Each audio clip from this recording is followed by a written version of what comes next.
Om Purnamadaha Purnamidam Purnat Purnamudachyate Purnasya Purnamadaya Purnameva Vasishyate. Om Shanti Shanti Shanti. Om Brahmanandam Param Sukhadam Kevalam Jnana Murtim Dvandvatitam Gagana Sadrisham Tattvamasya Laksham Ekam Nityam Vimalamachalam Sarvadhi Sakshi Bhutam Bhavatitam Trigunarahitam Sadgurum Tam Namami. Om. Adoration to Sadguru, who is Brahman, the giver of supreme bliss, embodiment of pure consciousness, one without a second, vast as the ether, infinite, eternal, beyond the three gunas and their modifications, the supreme preceptor. Yoga Vasistha in Upashama Prakarana, Section 9. King Janaka continues to practice reflection.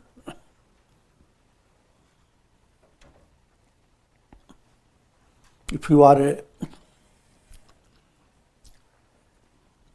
reflected sun in a jar of water, the only solution to your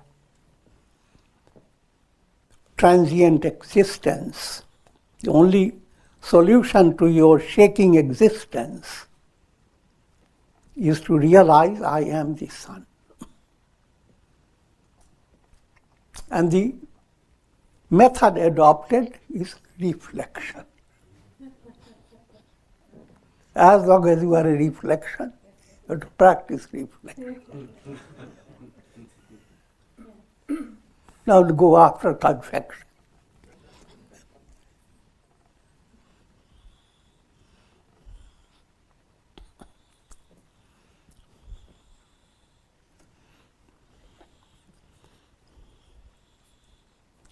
Those who have been condemned to be decapitated are delighted when instead they are going to be only whipped.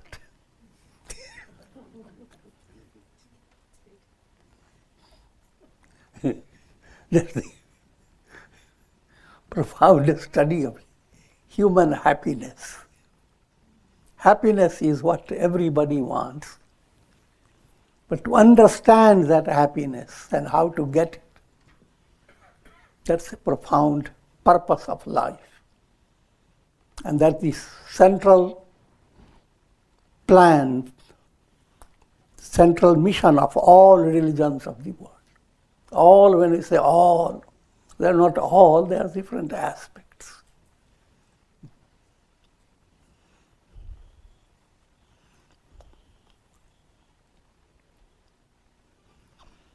So first to understand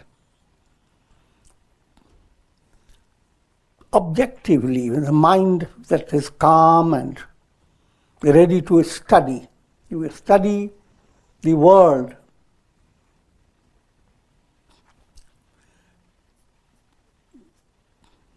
in a profounder way. If you are yourself not in a state of delusion or not in a state of confusion, if you are yourself experiencing confusion, the confusion, the state of mind cannot study the world. You may study it, but you are simply going to add your confusion.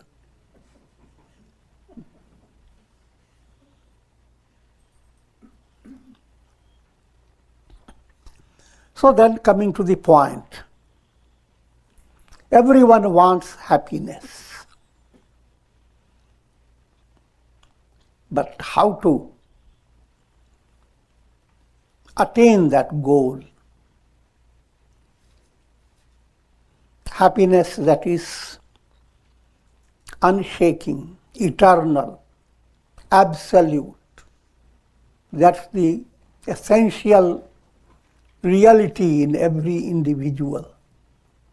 Every soul, even spiders and cockroaches and ducks and swans and tigers and bears, dogs and cats. I'm not ignoring human beings. All, every moment, every soul is exerting how to be happy. But predicament is so entrenched in complications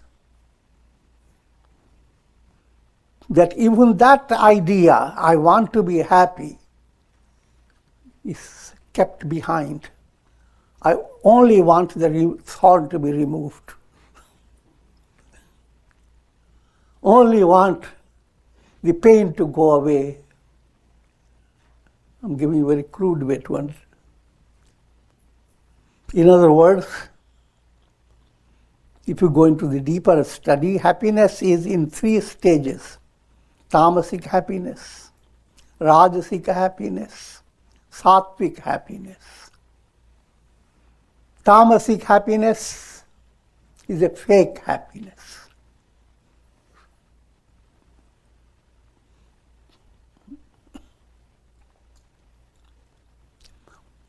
Delusional.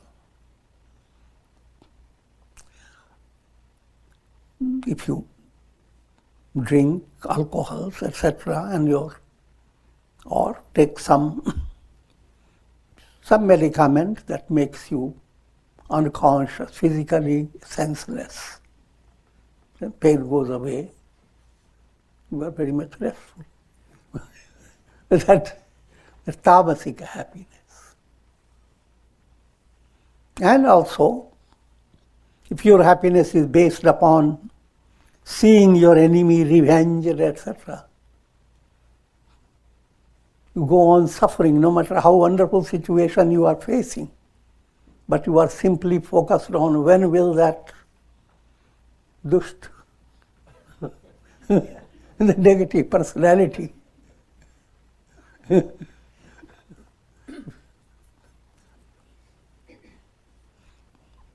will be punished. So that type of happiness is tamasic. Then there is rajasic happiness. Rajasic happiness is simply distractions. You go after so many desires. You want to be happy and you ask your mind, where is happiness? And mind extends 100 of tentacles. Each tentacle saying, there is happiness, there is happiness. There is happiness.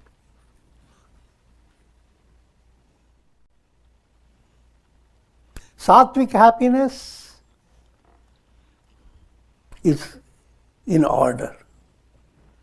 That type of happiness that puts you in line with fulfilling the purpose of your life. But even sattvic happiness has to go into 2 stages. One stage, sattvic happiness, has not dominated over rajas and tamas.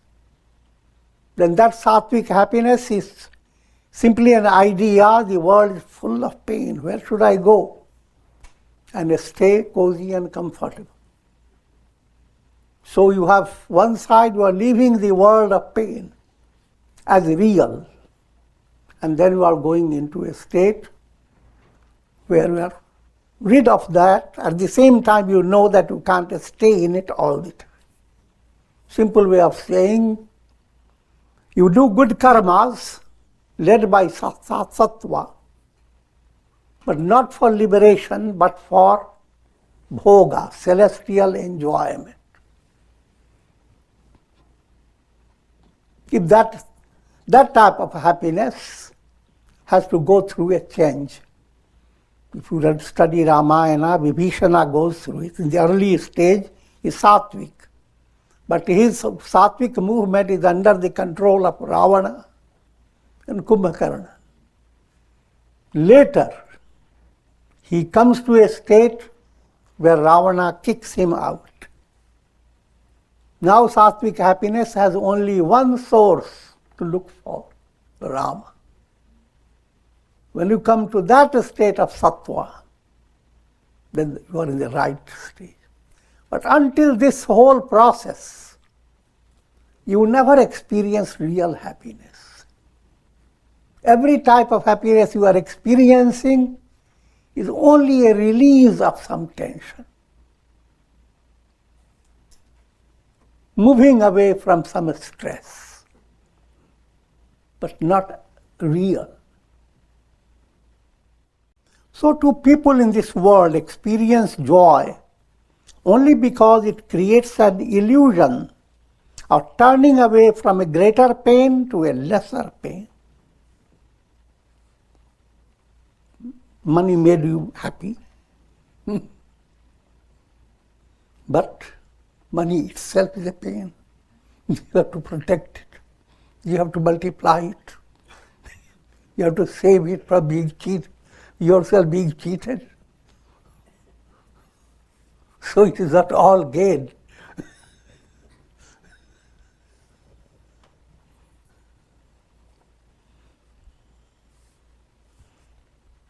There is no substantial happiness in the objects of the world. If that were so, then your happiness will depend upon collecting all those objects that give happiness. According to you, and people do actually, according to their concept, even just come to a kitchen reality. The concept that certain laddus are especially made and they are very delightful. Now therefore, you have ordered tons of those sweets and created a whole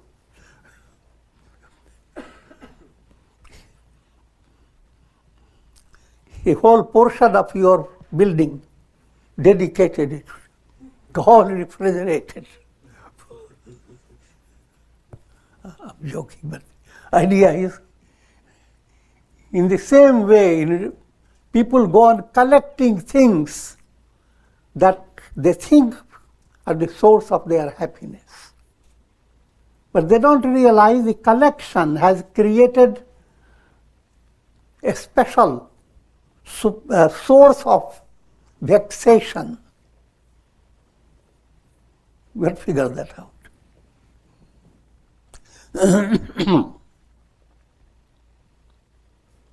This monkey mind has been deluding my soul for a long, long time. But now I no longer delight in the fickle display of its fiendish dances.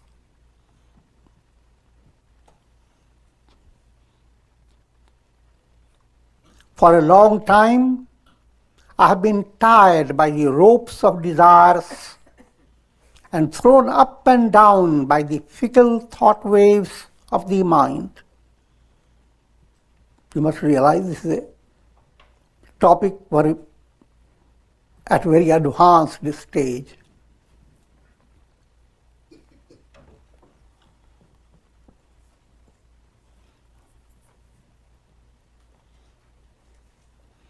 Where you are being given the statement that all desires, every desire creates agitation in your mind. And led by your desires, you experience going up and down like grains of rice cooking in the boiling pan. You look at the grain, it comes up. I am the highest. It goes down.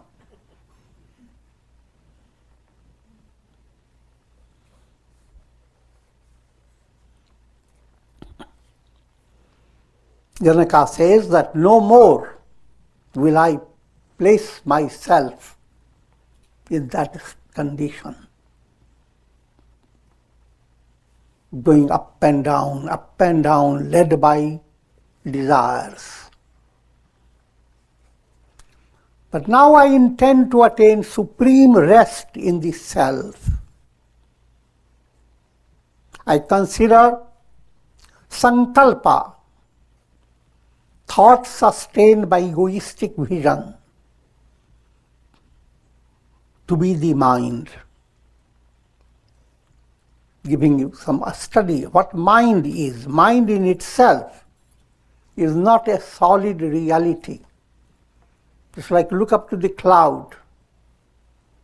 Cloud looks like substance, something solid, but now analyze it. It is nothing but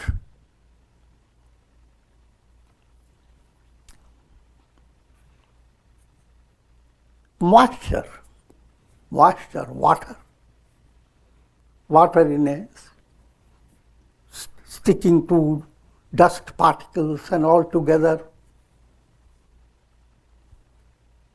And ultimately, as the rays of the sun pass through the cloud goes on disappearing, melting. Mind is similarly like a cloud. And all the thoughts, all your expectations, they are the fabric of the cloud. As you begin to develop spiritual insight, those desires move away, the cloud itself first becomes silvery. The same cloud that was obstructing the sun, now it is shining and rejoicing, letting the sun pass through. That shift in your sankalpa, the type of sankalpa that making your mind cloud more opaque, instead type of sankalpa that now making it less opaque and letting the sun pass through. This is from impure to pure. And then finally, the cloud is not the reality, it just moves away.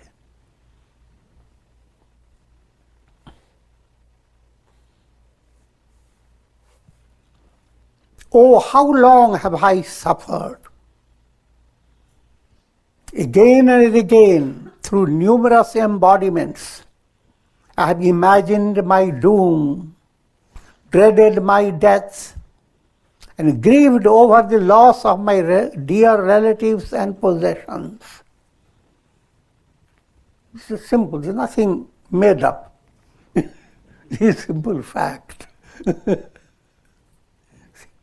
Think of anybody's life. Nobody is an exception. Everyone, from the childhood up till now, how many situations you have faced where you imagined your doom, dreaded your death, grieved over the loss of your near and dear ones, and loss of your possessions. But this is the story of only one birth. You have the capacity to bear with it. Understand? Millions of births have gone on. We're not satisfied with it.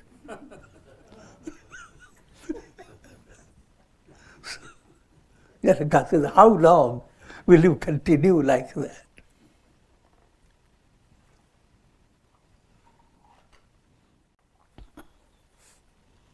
But now I have attained the termination of all sorrows. I am enlightened. Full revelation, I am.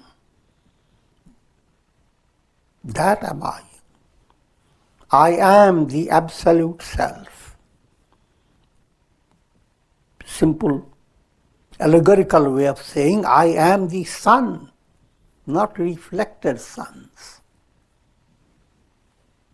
But the revelation, I am the sun, is not contradicted by the reflection in a jar. As long as you are seeing this in a profound way. In other words, you can, rather, this is the only reality. You attain liberation while you are in your body mind set. But having attained liberation, your experience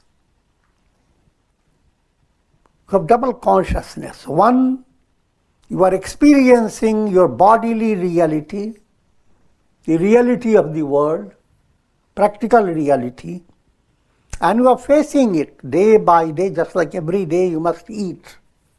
When you eat, you must be thorough in chewing it, thorough in cooking it. Similarly, as long as you live, so many duties, so many realities have to be faced in a perfect order.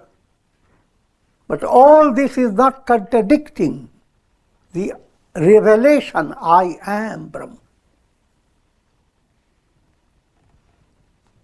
It's not easy to figure out because that requires mind to go through a whole process for a real understanding. But until then, certain figurative picture can give you some idea. Sometimes while you are dreaming, suddenly you develop an awareness that it is a dream. You don't have to wake up from your dream, just develop that awareness. Then the dream continues, but it has no effect on you. It's rather you are in a deeper level, in a way you are just relaxed and whole dream is kind of a sport, as if you are smiling. You don't have to smile, that's useless.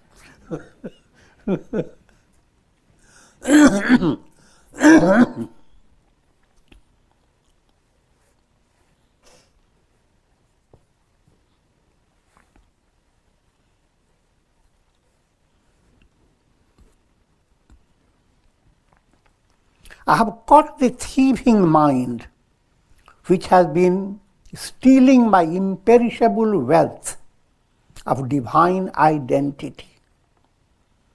All your problem is in and through the mind. This point has to be understood. So therefore, focus should be, the mind has caused bondage. How did it cause? Allow the same mind work in that direction to understand the cause. Allow the same mind to allow itself to go through a process of purification.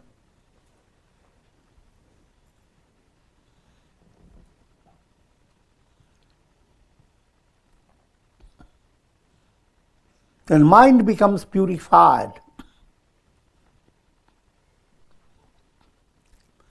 there is a revelation. I am the sun. I am that am I. Your goal is not fabricated by your mind. Your goal is distracted, created, illusions created about your goal through your mind. So therefore, in the realm of mind, whatever you attain is not real.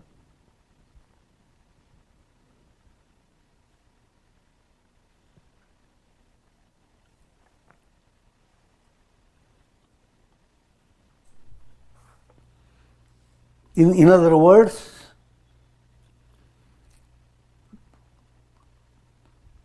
the absolute self, the true nature, who you are, is not the creation of your mind.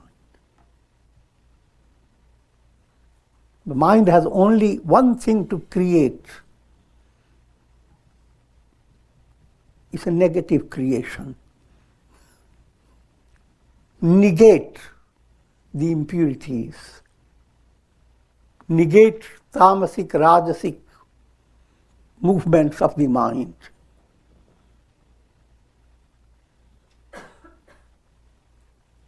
Let me meditate upon the teachings of the Siddhas, who have revealed to me the treasure of all treasures, the self that abides deep within my heart. Let me discover that treasure in silence. Having discovered the treasure of the self, I have attained the fulfillment of all desires. It's called tripti for student of Vedanta to have more clear understanding. Panchadashi deals with this topic, and I'm just giving with simple highlights. In order to understand tripti, absolute fulfillment, try to follow the cause from the beginning stage to the end.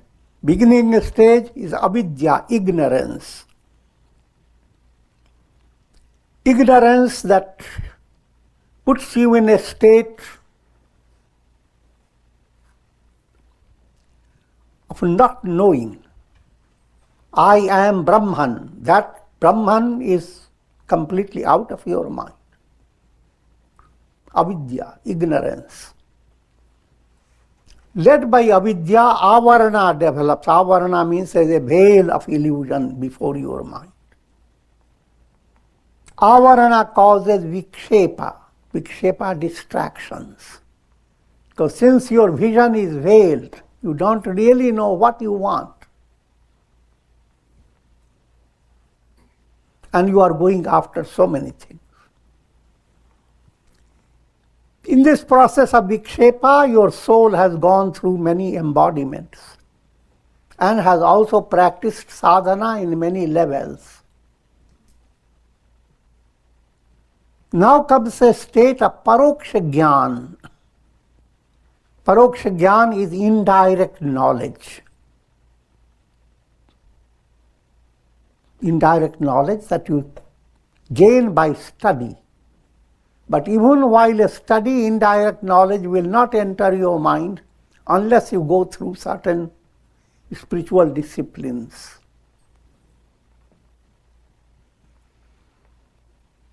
Now, after indirect knowledge, led by your profound meditation and vichar, you attain aparoksha jnana. Aparoksha means direct knowledge. When there is direct knowledge, means self-realization. Now comes nirankusha tripti. Human satisfaction is always conditioned.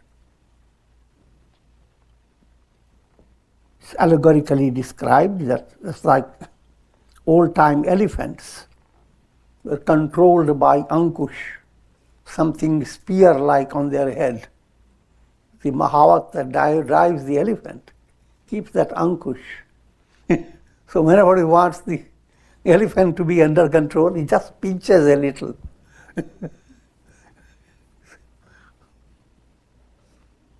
So your satisfaction comes like an elephant. But the elephant is never safe. It's under ankush.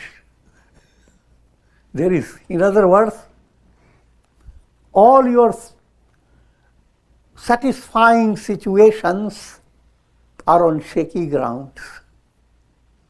It has a time limit, it has certain control over it. You don't have absolute satisfaction. But when you have enlightenment, revelation, who am I?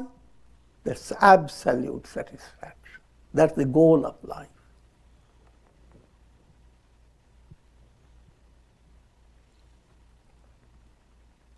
Just as during winter the clouds stop drifting and quietly adorn the mighty peaks of the Himalayas,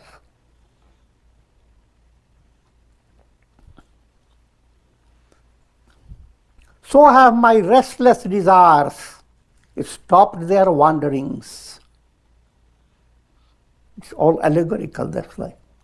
If you are in a state of ignorance, your desires, restless desires, are like clouds, opaque clouds, not innocently there, all thundering, lightning, fighting in a turmoil.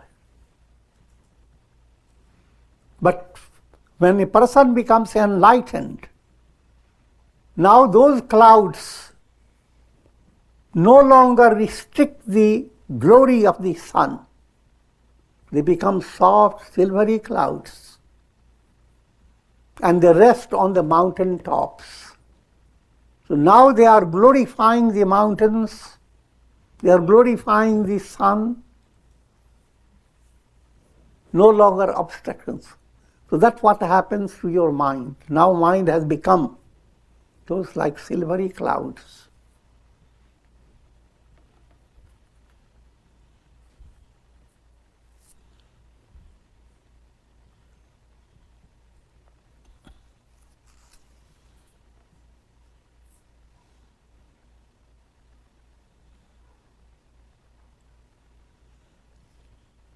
Just as fog and mist are dispersed by the shining rays of the sun, in the same way the mind is dissolved by the light of discrimination.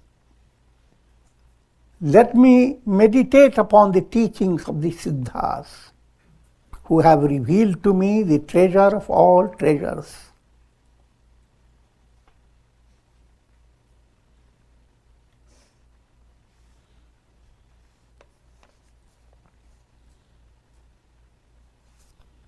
Adorations to the light of wisdom,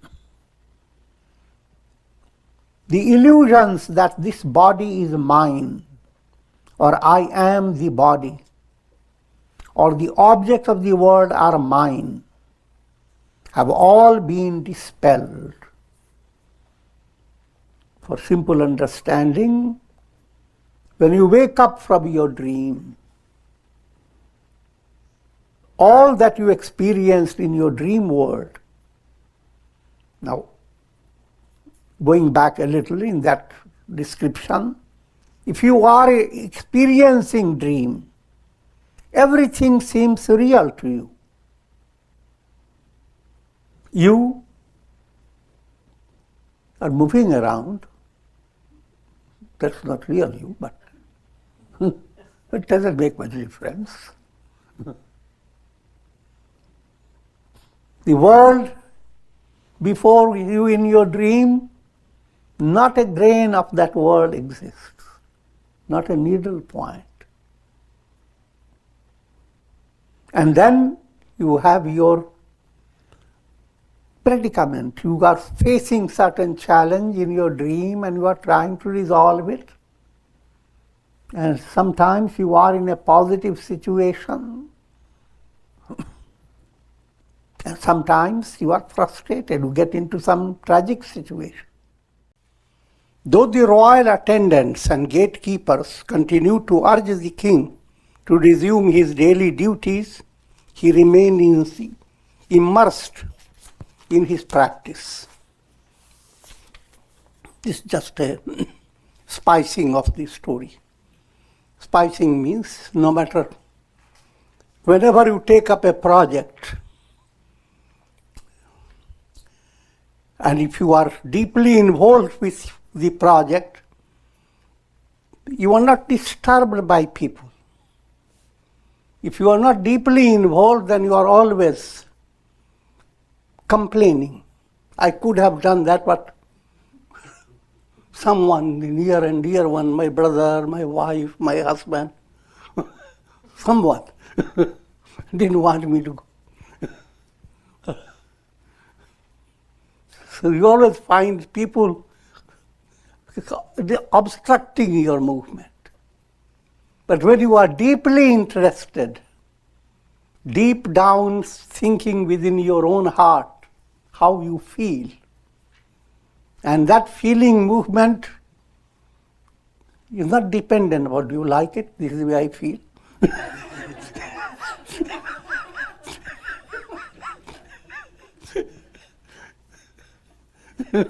Like it or not, you go into it.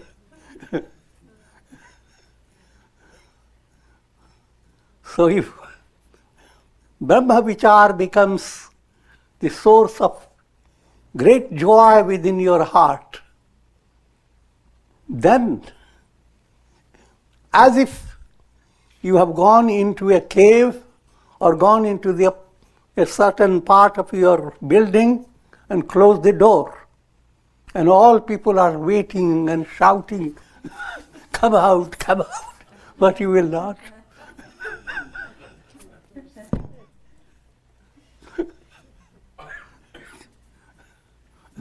But if you adopt that type of picture in your sadhana, you are going wrong way.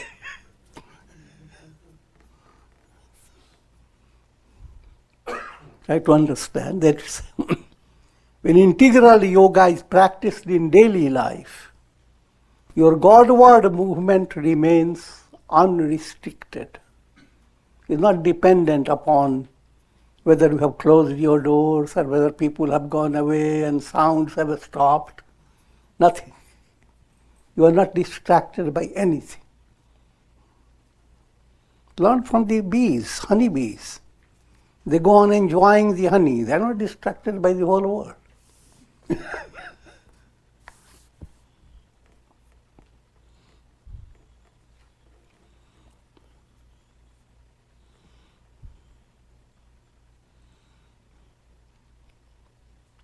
The king reflected thus, this kingdom of mine is of no worth. It is a perishable possession. The whole world of me and mine. Nothing exists, nothing belongs to me. That has to be digested in a joyous way. Not a shocking way. Oh, I'm going to lose everything.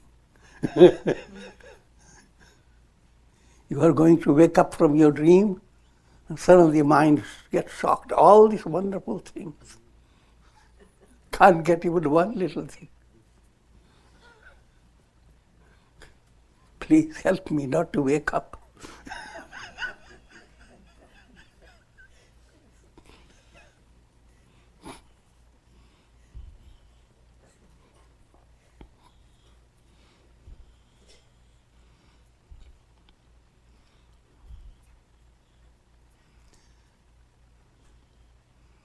Therefore, having renounced these illusory objects of the world, I will abide in the self, even like the waves abide in the ocean.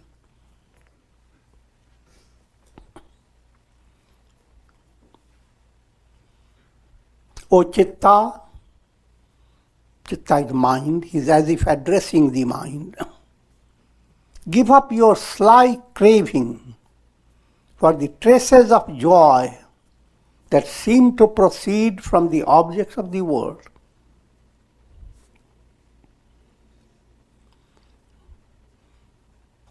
Same point, that happiness doesn't come from objects of the world, but led by your vasana, subtle desires,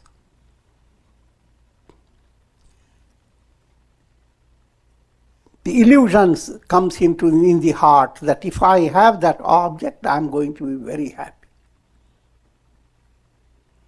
But what you get, if you collect the objects of pleasure, all that you have collected is shadows of joy, shades of joy. And shadows, if you put them all together and crush them, doesn't match up with the reality. millions of shadows, push them together, and doesn't have even 1 ounce of reality. This is the description of all the pleasures of the world.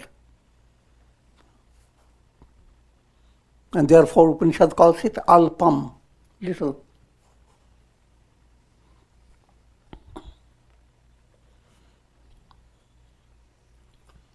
Do not be immersed in the marshy lands of birth, old age, and death.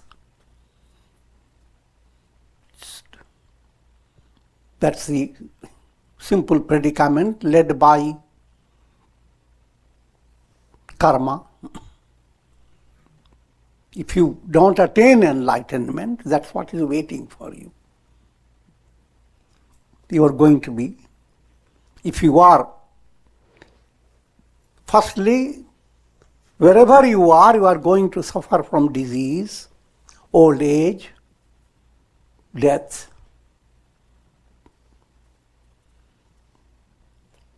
And if you have not attained enlightenment, then you will go through the whole cycle in the next birth.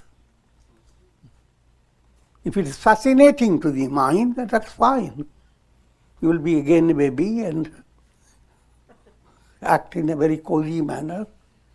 You go viral.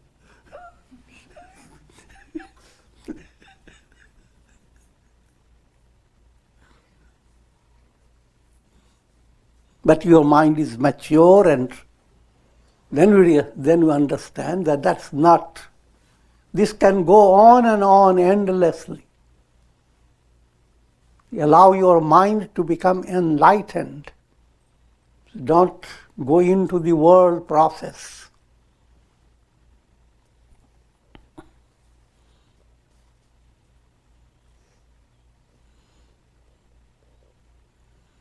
Therefore, do not seek happiness from the objects outside. Seek happiness from the self within. This is an advanced understanding. A very clear insight. The true happiness will not be possible through your body, in the form of your possessions, in the form of your experiences through your mind and senses. True happiness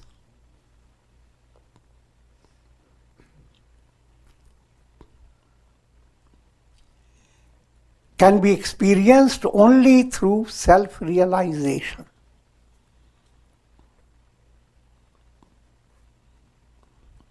All reflected suns, if they come together, they cannot find the sun. In the realm of reflections. But real sun is not a matter of finding. Real sun is always there. The wrong way of looking for the sun, the wrong way of finding happiness has to be corrected. But all these are advanced stage of teaching. It should not give the idea that you turn away from anything that makes you happy and go after anything that makes you miserable.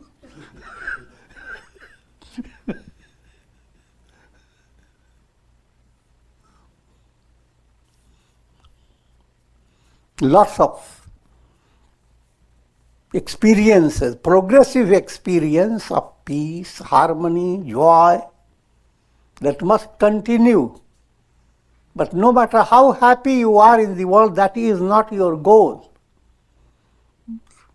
If you are enjoying sattvic happiness, automatically you will be led to divine happiness. A channel opens. O sinful chitta, thinking of the objects of the world is a seed of evil. Therefore, try to discover the spontaneous love of God, love of the self, by renouncing your attachments to the objects of the world. The message here is, train your mind to shift from Vishaya Chintan to Brahma Chintan. That's easily said, but that's a big project for every soul. Vishaya Chintan. Vishaya Chintan means constantly thinking of past, present and future. Constantly burdening your mind with so many misunderstandings. And experiences of pleasure and pain led by your karmas. Mind is constantly involved with what's called Vishaya Chintan. Always thinking about the world, from morning till night. That's what the predicament of the masses, what they do. They're watching the news from morning till night. And now modern equipments have given them bigger possibility for mental distraction. Not only you are disturbed, you call out to relatives living far away and start showing to them the injury you have received on your finger.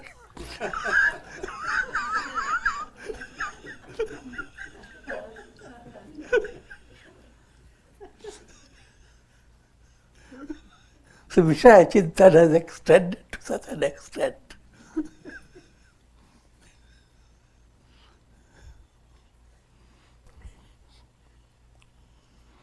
A profounder change has to occur internally.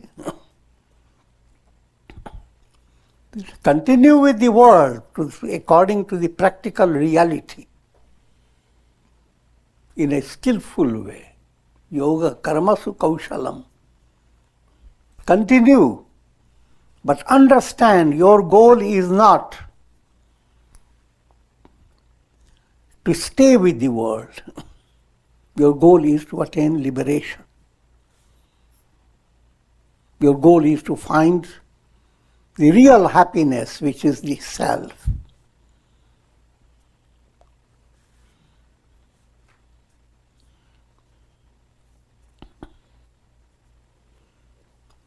O sinful chitta, thinking of the objects of the world is a seed of evil. Therefore, discover the spontaneous love of the self by renouncing your attachments to the objects of the world. When Vishaya Chintan begins to stop, automatically you begin to discover love that is profound, and what you are loving, the source.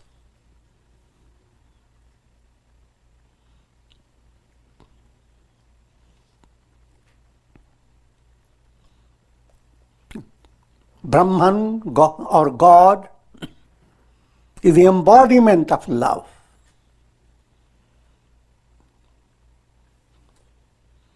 Let me remind you of Lord Hanuman's statement to Rama. When Rama asked, how is he related to, ask Hanuman, how am I related to you? Hanuman says, Deha buddhya tu dasoham. From the point of the body, I am your slave, you are the master, which is a cozy experience. Nothing to do with slavery aspect. It's a very positive statement.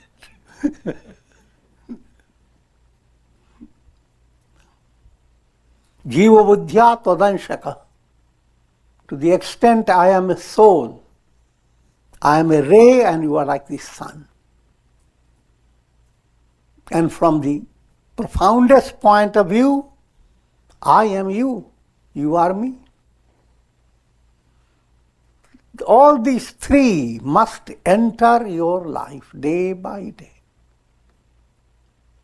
As long as you are working with physical world, go after it with all detail and precision, because it is a part of your sadhana. Deha buddhya tu dasoham. To the extent all this is demanded by your body, you are a slave. Your body itself is a channel. And therefore, continue to understand that your body and all your actions are a kind of worship. And you continue to flow in that direction. But while you do, at another level, understand you can experience and develop those virtues that radiate from God. You can grow in the image of God. You are an ansha of God. You are a ray and God is like the sun. Therefore, do not limit your mind to the cultivation of virtues. And finally, with enlightenment, Tattvamasi, Aham Brahmasmi, I am that. All these three must begin to enter. And that's another way of saying you are practicing integral yoga in life.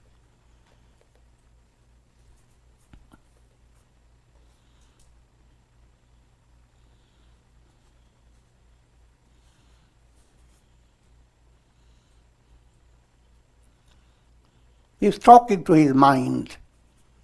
What is desirable in this world that you must endeavor to realize? What is that imperishable attainment to which you must pin your faith?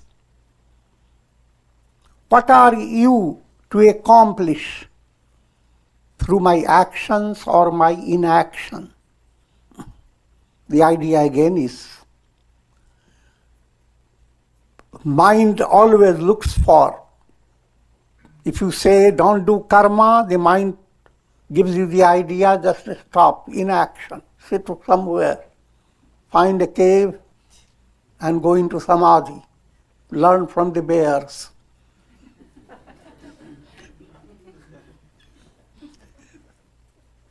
And then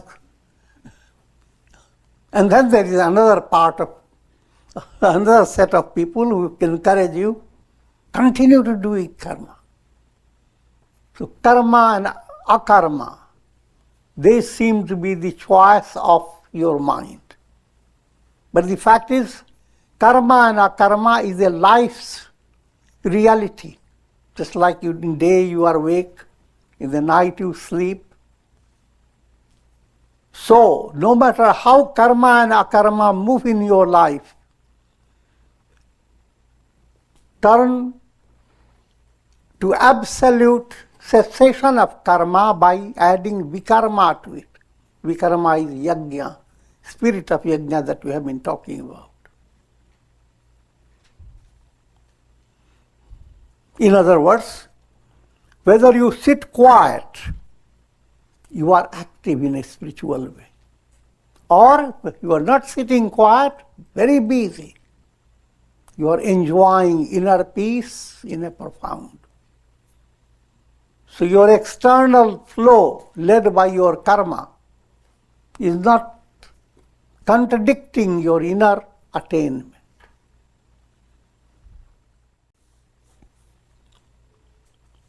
There is nothing in the world which is not afflicted by birth and death, beginning and end. All that is born must perish. This is the nature of the world. So the world called Jagat Janjal.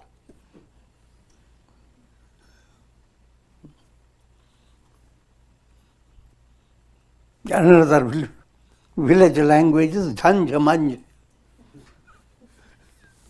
Jhanjamanj chhadkar Ram Naam bhajan kar. give up this messy entanglement and turn towards God. Turn towards your spiritual attainment. With this I am concluding. Om Trayambakam Yajamahe Sugandhim Pushtivardhanam Urvarukmiva Bandhanan Mrityor Mukshiyamamritat Sarve Bhavantu Sukhina Sarve Santu Niramaya Sarve Bhadrani Pashyantu Ma Kashchid Dukha Bhag Bhavet. Om Shanti Shanti Shanti. Om Shri Ramaya Namah Shivaya. Hari Om.